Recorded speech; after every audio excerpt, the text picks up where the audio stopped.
Buenas tardes. Empezamos la última sesión de este workshop, en donde expondrá Esteban Pereira Fredes. Esteban es abogado, licenciado en Ciencias Jurídicas y Sociales y magíster en Derecho, con mención en Derecho Privado por la Universidad de Chile. Es profesor de Teoría del Derecho y Derecho Privado en la Facultad de Derecho de la Universidad Adolfo Ibáñez, en Chile, y actualmente es doctorando en Derecho de la Universidad de Girona, por poco tiempo más, e investigador de la Cátedra de Cultura Jurídica de esta casa. Así que, Esteban, tu tiempo y... Muchísimas gracias, Carolina. Muchas gracias a la Cátedra de Cultura Jurídica y al proyecto de análisis filosófico del derecho privado que hace posible esto y que también hace posible que nos tomemos en serio el derecho privado desde un punto de vista teórico, desde un punto de vista filosófico, lo cual es evidentemente una alegría para todos los que nos interesamos en este tipo de cosas. El trabajo tiene tres objetivos. Tiene en primer lugar el objetivo de introducir la noción de altruismo moderado en el contexto del derecho privado. En segundo lugar, lo que busca es revisar tres estrategias que sirven para dar cuenta de la presencia de los componentes altruistas que están presentes en el contexto del derecho privado y finalmente de sugerir el especial rendimiento que tendría una de estas estrategias, la tercera, aquella que toma preocupación o que le importa las instituciones del derecho privado para efectos de mostrar la presencia de los componentes altruistas. Me basaré especialmente en contratos y en derecho de propiedad. La estructura del trabajo cuenta de tres partes, por ende, por el tiempo, iré progresivamente hablando muy poco de las primeras y más de la última que tiene que ver con la implementación de la tesis o la implementación de la propuesta. Bueno, primero una cuestión de demarcación conceptual. Cuando se busca introducir la noción de altruismo, se busca introducir en virtud de una oposición a un elemento normativo, que es un elemento normativo que quizás tiene una posición dominante. El altruismo compite con el individualismo en el contexto del derecho privado y compiten para alzarse como fundamentos normativos de esta área del derecho. Desde luego, la posición del individualismo es una posición mucho más aventajada que el altruismo porque de hecho el altruismo parece no estar presente. Sea como sea que fuere, voy a demarcar qué entiendo por individualismo, qué entiendo por altruismo, porque la posibilidad de que el altruismo tenga sentido en el derecho privado es la posibilidad de que haga algo distinto a lo que hace el individualismo, incluso considerado en su mejor versión posible o en su sentido desinteresado, como indicaré. Hay dos formas, a lo menos, de entender el individualismo. Uno que puede ser considerado como egoísta y otro que puede ser considerado como desinteresado. El egoísta supone una búsqueda de la satisfacción del autointerés. El desinteresado, en cambio, es más complejo, porque supone una limitación a esa búsqueda del autointerés. Y la limitación está formulada por los intereses, derechos y autonomía del otro. La versión desinteresada del individualismo supone que es relevante buscar el autointerés en la medida que no se lesione o no se menoscabe, no se dañe la autonomía del otro individuo. Ambas formas de individualismo comparten un punto. Comparten el punto de que diferencian tajantemente entre el interés propio y el interés ajeno. Ahora, a su vez, cuando uno piensa en el altruismo también admite a lo menos dos formas de entendérsele, bajo mi punto de vista. Hay un altruismo fuerte, que es el comúnmente considerado como el altruismo del buen samaritano o de la idea de la renuncia irrestricta y desmedida del interés propio en beneficio del interés ajeno, y un altruismo que puede ser considerado como moderado. Este altruismo moderado tiene como punto en común con el altruismo fuerte el hecho de que ambos desafían la ruptura entre intereses, pero a su vez se diferencia porque tiene tres propuestas o tres postulados. De su contenido proposicional diría lo siguiente: altruismo, en este caso moderado, supone que la diferencia radical entre el interés propio y el ajeno no es tan radical, no es tan fuerte o no es tan tajante. Además, es una exigencia permanente tomar en consideración y preocuparse respecto de los intereses ajenos. Y en tercer lugar, resulta necesario que en algunas circunstancias se actúe positivamente, derechamente, para capturar, para beneficiar, para alcanzar el interés del otro. El postulado 3, el tercero, es evidentemente la discrepancia entre un sentido fuerte y un sentido moderado. ¿Por qué? Porque el sentido fuerte supone un sacrificio, supone una idea de sacrificio en virtud de los demás. En cambio, el altruismo moderado no incorpora esa noción. Tengo mis dudas acerca de si la noción de sacrificio es relevante para toda versión de altruismo qua altruismo. A mi juicio es relevante para una cierta versión o una cierta lectura del altruismo, que es el que denomino fuerte. Pero esa no es la versión que me interesa a mí, me interesa la moderada. Si hago un cotejo entre este individualismo más relevante, el individualismo desinteresado, y el individualismo, en este caso, y lo que tiene que ver con el altruismo moderado, va a haber evidentemente una discrepancia. ¿Por qué? Porque si yo comparase el altruismo moderado con el egoísmo, en este caso individualista, no se puede cubrir ni el postulado 1, ni el 2, ni el 3. Pero desde el punto de vista del individualismo desinteresado, tampoco se va a cubrir lo que tiene que ver con el 1, con la ruptura, así como con el 3, la actuación positiva en favor del interés ajeno. Pero puede ser que el postulado número 2, esto es de preocuparse por el otro, en algún sentido pueda encajar con una buena versión del individualismo. ¿Por qué? Porque ya dijimos que este individualismo apela a la noción de autonomía, y la autonomía supone también respetar como límite del ejercicio de la autonomía propia la autonomía del otro. Sin embargo, me interesan los casos en los cuales no basta con no dañar, no basta con no lesionar, no basta con no contradecir el ejercicio autónomo del otro. Hay algo más. Me interesa capturar ese algo más que logra capturar una demanda, un deber o una exigencia altruista. Me quedo con esta forma de entender el altruismo moderado. Hay 3 estrategias, al menos, a mi juicio, para mostrar cómo hay una presencia altruista en el derecho privado. Echaré mano particularmente de derecho contractual. Primera estrategia, la relación entre autonomía y altruismo. La segunda estrategia, la forma como se adjudica las decisiones judiciales en derecho privado. Y en tercer lugar, la que me interesa ver a mí, son las instituciones del derecho privado. Primera estrategia, segunda, las pasaré mucho más rápido, la tercera sí me detendré. La primera, autonomía y altruismo. Autores como Doric Kimmel han problematizado fuertemente la noción de autonomía en el derecho contractual, por ejemplo, que es su foco de estudio. ¿Por qué? Porque uno podría pensar que la autonomía se encuentra directamente formulada o defendida en virtud de un prisma individualista. En el sentido que uno podría decir el contratante, individualmente considerado, únicamente debe velar por sus propios intereses.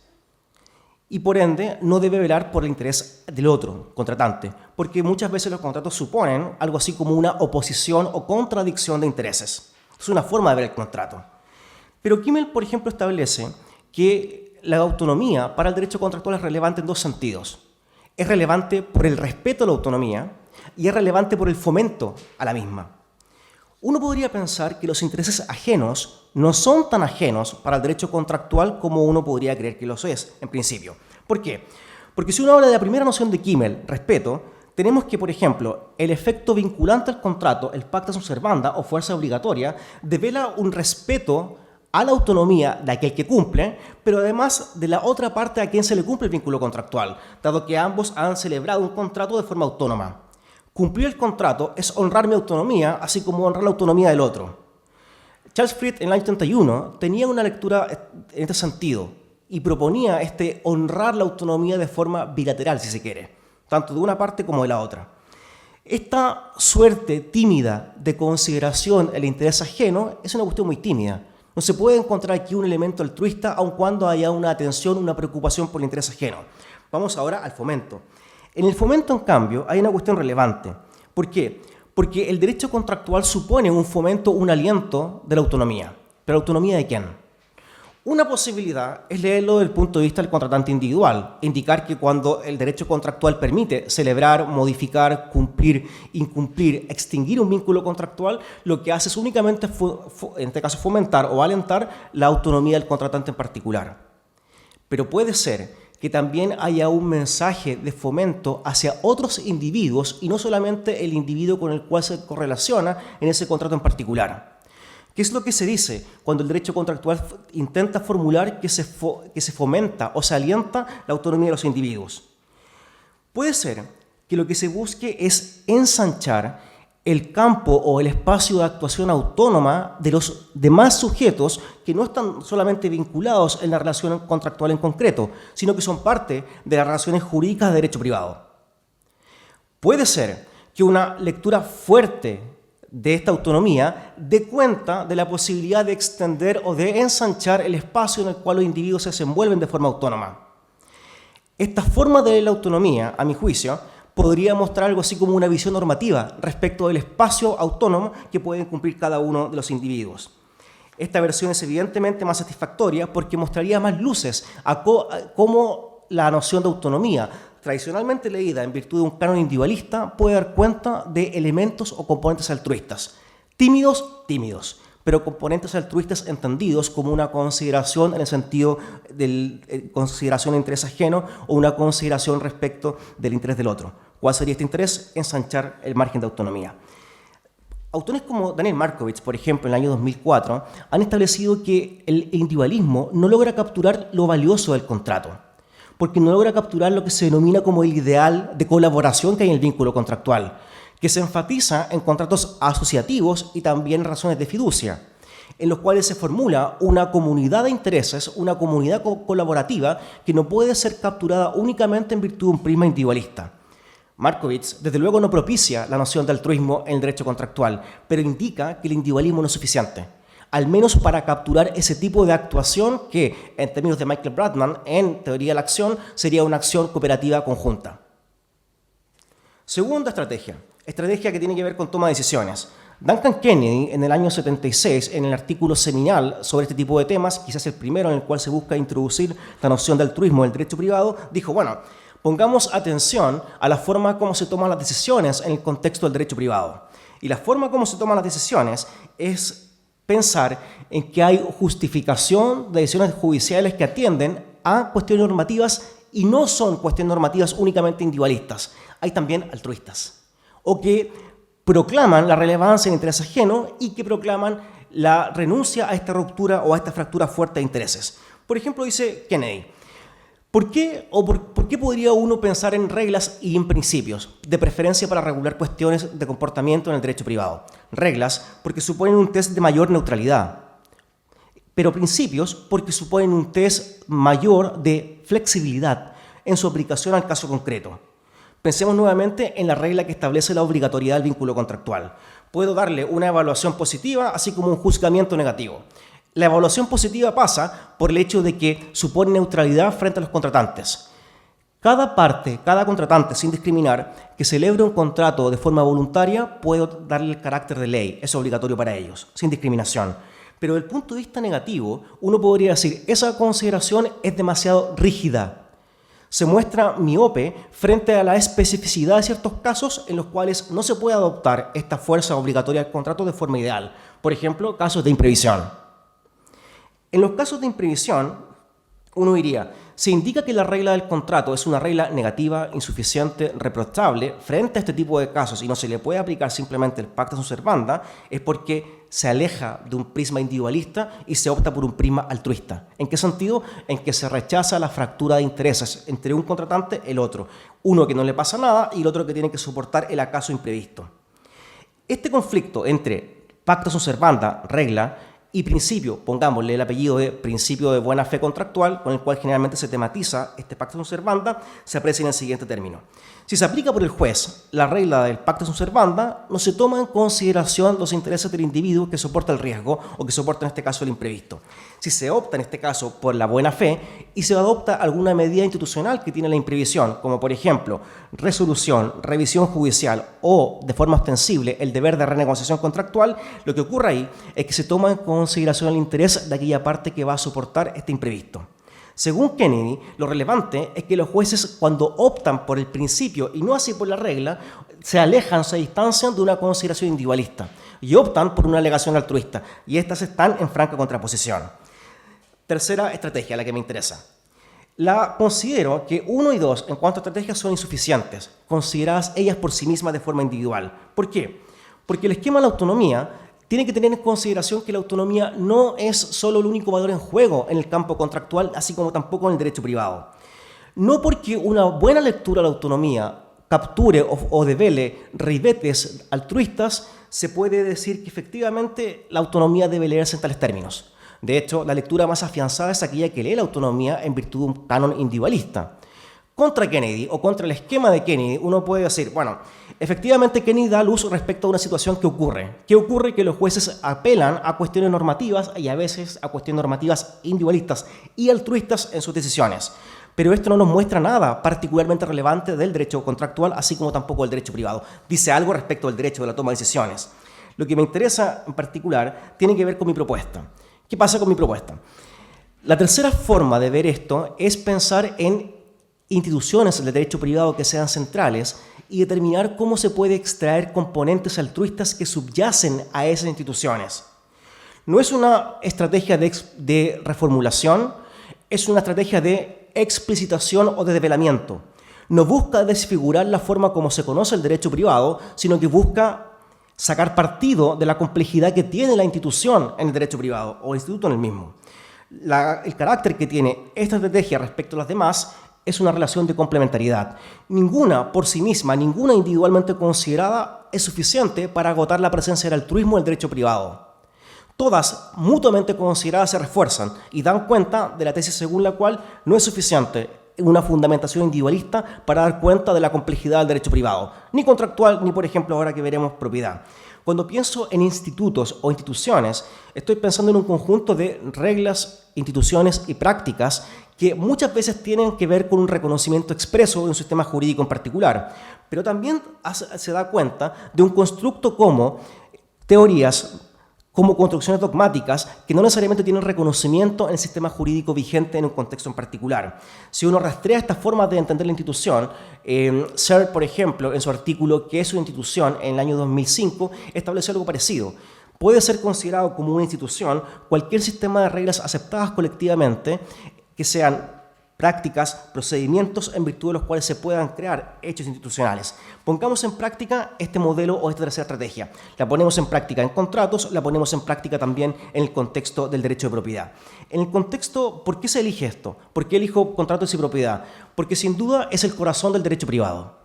Porque si se dijera algo relevante respecto de contratos y de propiedad, se permite traspalar una conclusión de estas áreas al derecho privado. Se dice algo particularmente relevante del derecho privado. Se ilumina esta forma de ver el derecho privado. Y además porque estratégicamente son las más complejas. Son las que presentan mayor hostilidad con cuestiones altruistas porque efectivamente se encuentran fundamentadas convencionalmente por elementos individualistas. Si es posible introducir altruismo donde mayor hostilidad hay, con mayor razón podría ser posible en otros lados. Buena fe, después propiedad. En materia de contratos y en materia de propiedad.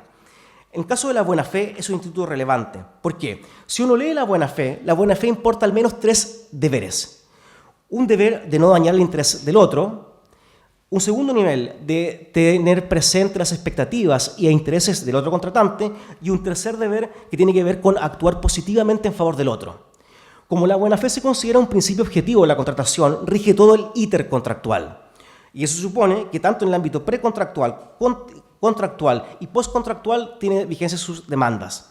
En el ámbito precontractual uno puede decir, ¿hay algo positivo? ¿Hay un deber positivo para el contratante en favor del otro? Por ejemplo, piensen en deberes propositivos de información o en deberes preliminares de información. En el contexto del cumplimiento o de la ejecución, piensen en el deber de renegociación en los casos de excesiva onerosidad sobreviniente. Y en los casos postcontractuales, piensen en el supuesto de la dogmática, en virtud del cual en un contrato de alquiler o de arrendamiento que ha expirado de un local comercial, el ex arrendador, tiene el deber de comunicarle a la clientela de su ex arrendatario dónde se encuentra ahora. Ahora, uno podría decir, en el campo postcontractual, ¿todo es efectivamente para beneficiar o para mejorar el interés del otro? No. Uno puede pensar en el campo postcontractual este deber que se denomina el deber de confidencialidad. El deber de confidencialidad no busca favorecer directamente el interés ajeno, busca que no se sepa una información que puede dañar o puede lesionar el interés del otro, que es distinto. Uno puede decir, lo primero puede ser leído en virtud de un canon altruista, lo segundo, efectivamente, en virtud de un individualismo moderado. Si uno traduce estos deberes, no dañar, tener presente y actuar positivamente, tenemos el primero negativo, el segundo indeterminado y el tercero positivo. ¿Por qué indeterminado? Porque tener presente el interés ajeno no supone una acción positiva, así como tampoco una omisión. Simplemente es ponderar, cotejar la correlación de intereses entre una parte y otra. Y ahí se va a traducir en una actuación positiva o una actuación negativa. Lo que me interesa de esto, de la buena fe, es que a mi juicio la buena fe muestra la complejidad del derecho contractual y el derecho privado. ¿Por qué? Porque tiene una estructura bifronte. Alberga tanto demandas y exigencias del punto de vista del individualismo desinteresado, así como también del punto de vista altruista. ¿En qué sentido? Si uno lo piensa en individualismo desinteresado, el primer deber, el de no dañar, lo captura por su operación en la autonomía. El segundo deber, de tener presente el interés del otro contratante, lo captura. Pero el tercer deber, de actuar positivamente en ciertos casos en favor del otro, ese no lo captura. Eso supone algo más. Y ese algo más es a lo que apela la idea del altruismo incorporado, en este caso, en la contratación. Es muy distinto no mentir, no ocultar, no engañar, a aclarar, informar, comunicar de aspectos sustantivos del vínculo contractual que pueden permitir que la otra parte satisfaga su interés contractual que tiene en el vínculo.